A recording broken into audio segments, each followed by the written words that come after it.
Menghadapi pukulan marah Zhu Yuanji, Qi Heng sedikit mengangkat sudut mulutnya, matanya penuh dengan penghinaan. Sejak dia menerobos alam kesengsaraan dan mencapai alam Mahayana, dia telah meremehkan para biksu alam kesengsaraan ini. Tepat setelah Zhu Yuanji berada di dekatnya, Qi Heng meninju, dan bahkan ada bekas api di pukulan ini. Tampaknya Qi Heng menerima beberapa ajaran dari Ningxi, dan justru karena itulah dia mampu menerobos ke alam Mahayana. Ledakan, kedua tinju itu bertabrakan, dan suara yang mengguncang dunia langsung terdengar. Seluruh kota Zujia berguncang untuk beberapa saat, dan kemudian semua orang melihat sesosok tubuh jatuh dengan cepat dari udara. Itu adalah Zhu Yuanji. Dada Zhu Yuanji terbakar parah, dan darah masih muncrat dari mulutnya. Ketika Zhu Yuanji jatuh ke tanah, sebuah lubang setinggi lebih dari 10 meter digali dari seluruh tanah. Ayah, Tuan Sekretaris, Zhu Qingyue bergegas mendekat. Orang-orang dari kota Zujia juga berkumpul. Ketika Zhu Qingyue membawa Zhu Yuanji keluar dari lubang, Zhu Yuanji hanya memiliki satu nafas tersisa. Wajahnya sangat pucat dan energinya seperti jaring laba-laba. Semua orang di kota Zujia memandang Qi Heng dengan marah. Tapi Qi Heng memandang semua orang dengan ekspresi acuh tak acuh. Jika ada di antara Anda yang tidak yakin, Anda pasti dapat mengambil tindakan terhadap saya. Bunuh dia. Seseorang meledak marah dan menuju ke arah Qi Heng. Kemudian lebih banyak orang dari kota Zujia mengambil tindakan terhadap Qi Heng. Ketika dua pengikut di belakang Qi Heng melihat ini, mereka langsung berdiri di depan Qi Heng. Qi Heng melambaikan tangannya, "Kalian mundur, mereka hanya sekumpulan sampah. Saya bisa mengusir mereka dengan lambaian tangan saya." Menghadapi semua orang di kota Zujia, nyala api muncul di telapak tangan Qi Heng, dan kemudian aura di tubuhnya terus melonjak. Nyala api semakin membesar, dan kemudian dengan tembakan telapak tangan, nyala api menuju ke arah penduduk kota Zujia seperti ular berbisa. "Ah! Bakar aku sampai mati! Membantu!" Saat semua orang di kota Zujia tersentuh oleh nyala api, mereka semua berteriak putus asa. Saat semua orang di kota Zujia tersentuh oleh nyala api, mereka semua berteriak putus asa. Hanya dalam sekejap mata, puluhan warga kota Zujia tewas secara tragis. Saat ini, semua orang di kota Zujia merasa sedikit takut, dan tidak ada yang berani menyerang. Kesenjangan kekuatan antara mereka dan Qi Heng terlalu besar. Ini seperti kesenjangan yang tidak dapat dijembatani. Pada saat ini, Zhu Yuanji hanya bisa membuka matanya dan menyaksikan penduduk kota Zujia miliknya meninggal secara tragis, tetapi tidak ada yang bisa dia lakukan untuk mengatasinya. "Zhu Qingyue, buka bajumu sekarang dan biarkan aku tidur.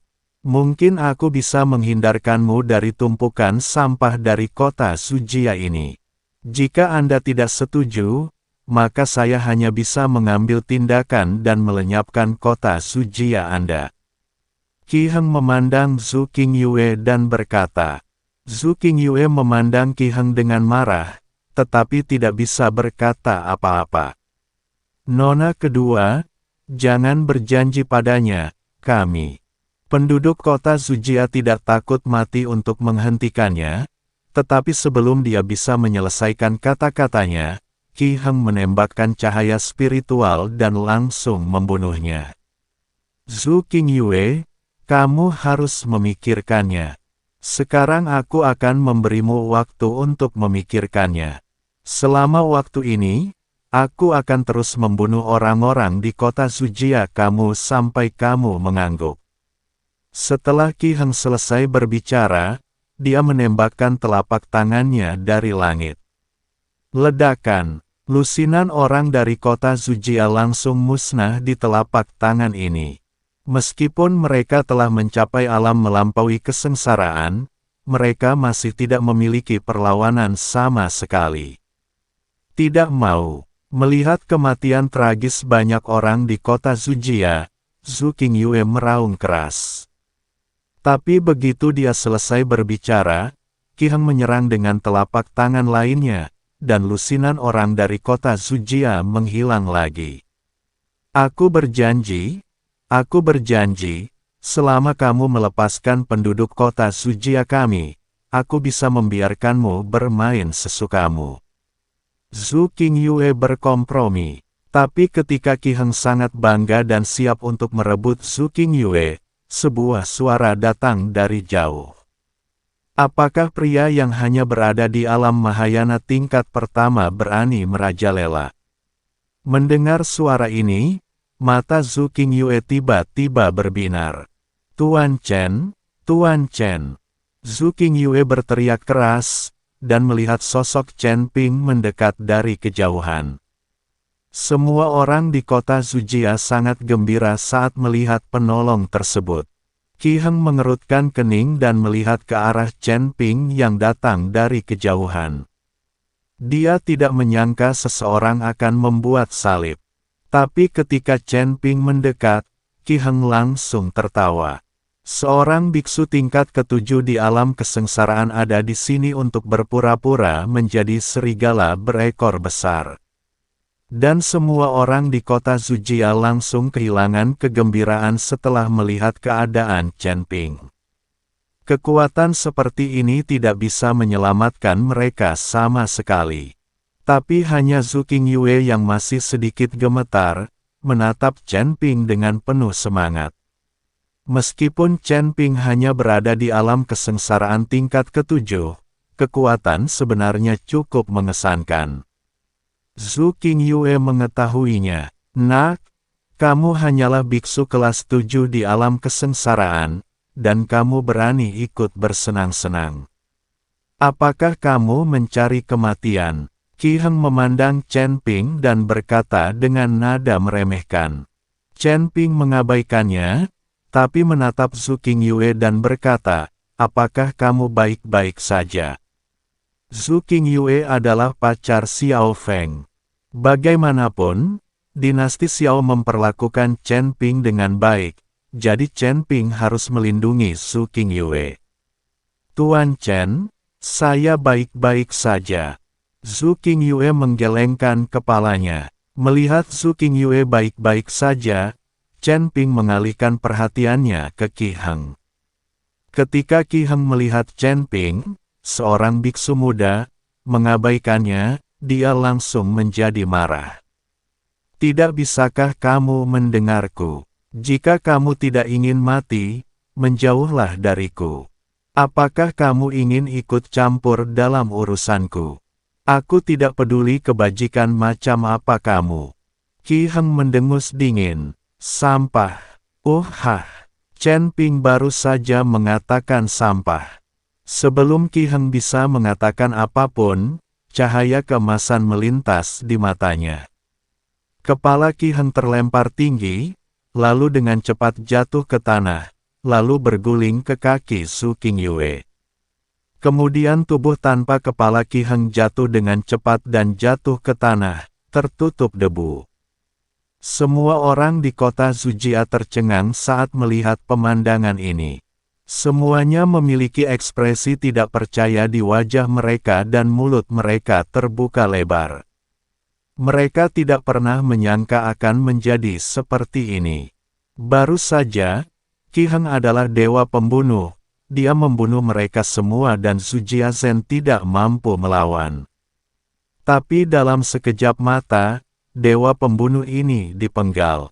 Pedang ini sangat santai dan mudah. Bagaimana ini mungkin? Seorang biksu tingkat ketujuh di alam kesengsaraan membunuh biksu tingkat pertama di alam Mahayana dengan satu pedang sesuka hati. Semua orang di kota Zujia tercengang. Dan yang sama bingungnya adalah dua pembudidaya alam kesengsaraan tingkat 8 yang dibawa oleh Qi Heng. Mereka bahkan tidak menyadari apa yang sedang terjadi, dan tuan muda tertua mereka dipenggal. Kalian berdua, segera kembali dan katakan bahwa aku, Chen Ping, membunuhnya.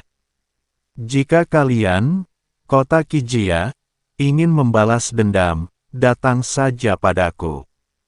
Chen Ping melambaikan tangannya ke arah kedua biksu itu.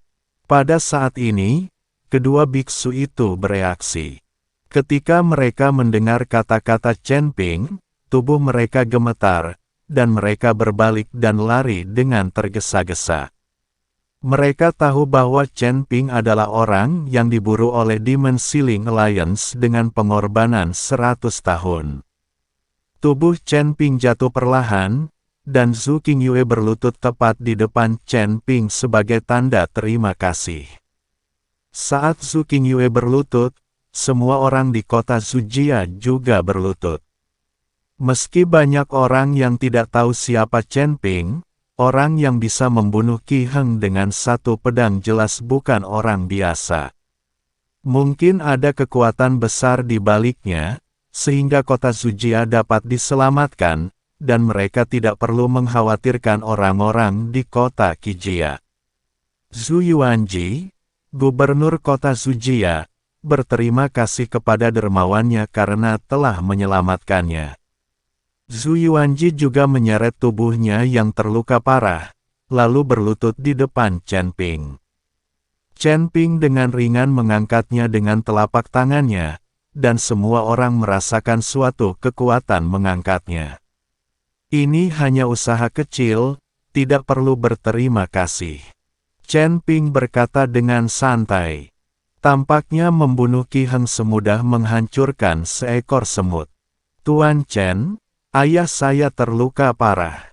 Saya ingin tahu apakah Anda dapat membantu perawatannya. Zhu Qingyue bertanya. Dia tahu bahwa Chen Ping juga seorang apoteker dan mengetahui keterampilan medis. Chen Ping hanya melihatnya sekilas, lalu mengangguk dan berkata, meskipun dia terluka parah, itu tidak fatal, tidak masalah. Ketika Zhu Qingyue mendengar ini, dia langsung sangat gembira dan memerintahkan orang-orang untuk membersihkan tempat kejadian. Kemudian Zhu Qingyue membawa Chen Ping dan Zhu Yuanji menuju halaman belakang. Zhu Qingxiu masih berada di halaman belakang. Dia telah menunggu dengan cemas di dalam hatinya, bertanya-tanya apa yang terjadi di luar. Ketika dia melihat Chen Ping mengikuti Zhu Qingyue dan mendukung ayahnya saat dia masuk, kekhawatiran batinnya langsung hilang. Dia telah mengalami hidup dan mati bersama Chen Ping, jadi tentu saja dia tahu apa yang mampu dilakukan Chen Ping. Selama Chen Ping datang, kota Qijia tidak perlu khawatir. Nona Asu, kuharap tidak ada yang menggangguku selama aku merawat ayahmu. Selain itu, aku memerlukan sumber daya dari Zujiasen. Chen Ping berkata pada Zhu Qingyue. Meskipun Chen Ping sendiri memiliki banyak sumber daya, hampir semuanya habis dalam pertempuran sengit dengan Ningxi. Formasi penekan iblis menghabiskan banyak sumber daya. Selain itu, tubuh Chen Ping sendiri menghabiskan banyak energi dan perlu diisi ulang secara perlahan. Namun jika tidak ada sumber daya, dengan apa kita dapat melengkapinya? Karena saya membantu Zujiazen kali ini, sudah sepantasnya Zujiazen menyediakan sejumlah sumber daya. Chen Ping bukanlah seorang bodhisattva, jadi dia tidak bisa membantu dengan sia-sia. Jangan khawatir, Tuan Chen, saya akan mengumpulkan semua sumber daya di kota Zujia untuk digunakan Tuan Chen. Setelah Zhu Qingyue selesai berbicara, dia segera pergi mengumpulkan sumber daya. Chen Ping memandang Zhu Qingxiu, mengeluarkan buku rahasia Slip Giok Sekte Wanjian, dan mengembalikannya kepada Zhu Qingxiu. Nona Zhu, terima kasih atas rahasia Slip Gioknya. Chen Ping tahu bahwa jika bukan karena buku rahasia slip giok ini, dia tidak akan bisa mempraktikkan ilmu pedang Wanjian Guizhong yang sangat mengagumkan. Zhu Qingxiu mengambil slip giok dan bertanya, "Tuan Chen, bagaimana kabar para penggarap iblis itu?" "Aku membunuh sebagian besar dari mereka. Hanya satu yang lolos. Itu bukan masalah besar. Tubuhmu sangat menderita akibat pertempuran ini, dan kamu perlu istirahat sebentar, jadi jangan berlarian." Chen Ping berkata pada Zhu Qingxiu. "Oke." Zhu Qingxiu mengangguk, tapi ada sedikit keraguan di matanya. "Ada apa denganmu? Ada yang ingin kamu katakan?" Chen Ping melihat Zhu Qingxiu seperti itu, jadi dia bertanya. "Tuan Chen, saya ingin bertanya, bisakah Anda menyembuhkan wajah saya?" Zhu Qingxiu bertanya dengan suara rendah. Chen Ping mengangguk dan berkata, "Itu mungkin saja, tapi wajahmu sudah terlalu lama seperti ini. Jika kamu ingin mengembalikannya ke keadaan semula, kamu harus mengkonsumsi banyak rumput peri. Di antaranya, rumput otot dewa adalah yang paling istimewa dan tidak mudah ditemukan. Faktanya, tidak sulit untuk mengobati luka bakar di wajah Zhu Qingxiu. Sulit untuk mengumpulkan rumput peri dalam jumlah yang cukup. Tidak mungkin bagi Chen Ping untuk memiliki semua jenis rumput peri di tangannya untuk mengatasi semua penyakit. Tuan Chen, selama bisa disembuhkan, tidak apa-apa. Sedangkan untuk menemukan rumput otot dewa, saya akan menemukan cara."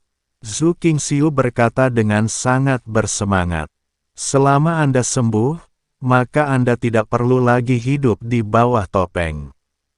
Chen Ping mulai merawat Zhu Yuanji, dan Zhu Qingxiu keluar dari kamar.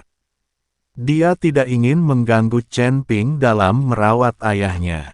Selain itu, dia juga ingin mencari tahu di mana di wilayah timur terdapat rumput abadi seperti rumput otot ilahi.